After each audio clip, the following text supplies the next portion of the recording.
It is a fact that real estate has appreciated 18% in the last 12 months. It's another fact that if you are selling by owner versus using a realtor can get you 18% more. So is that 36%? Let's talk about it. If you're interested in selling your home in 2022, let's have a conversation. There's a lot of neat tools that we can give you. One of them is our seller's guide, and in the seller's guide, you'll find lots of information. One of them talks about equity.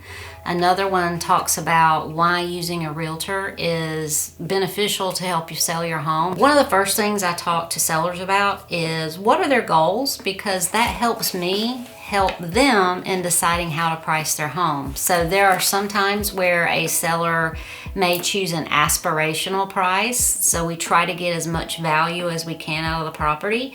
Then there are other times where a seller needs to be somewhere, in 30 days and we don't have any time to wait, so we're going to price it a little more aggressively and a little more like event pricing. Let's have that conversation and see how I can help you maximize the value of your home and meet the goals that you need for you and your family.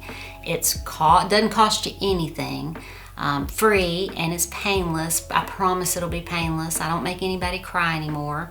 So that was back in 2008 and 9 when the market had taken a nosedive. Right now I make people happy and I make people smile. A few reasons that you might need a real estate expert is to help you maximize your exposure. That's one thing we're able to do as realtors, is get you that exposure in the MLSs and syndicate it across all the different websites. Another benefit realtors bring to the table is negotiating contracts. So some people are great at it, some people not so much. And if you're in the not so much category, that's where we can shine.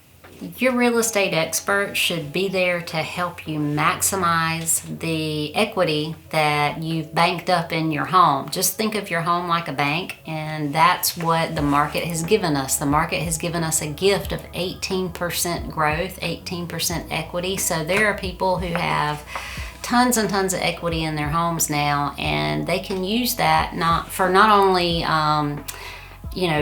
repairs, projects around the house, college for their children, taking vacations, or putting a bigger down payment on another home. Doesn't have to be a bigger home, just a bigger home or a bigger down payment on another home, and maybe even end up mortgage free. How much equity do you feel like you've built up in your house this year? Please comment below and let us know. Let's have a conversation, and then hit the like button if you're getting value from this video. If you're interested in what's going on a regular basis, make sure you check out the monthly market update playlist, and it'll keep you updated to what's going on in the local market, and it could impact you and your property.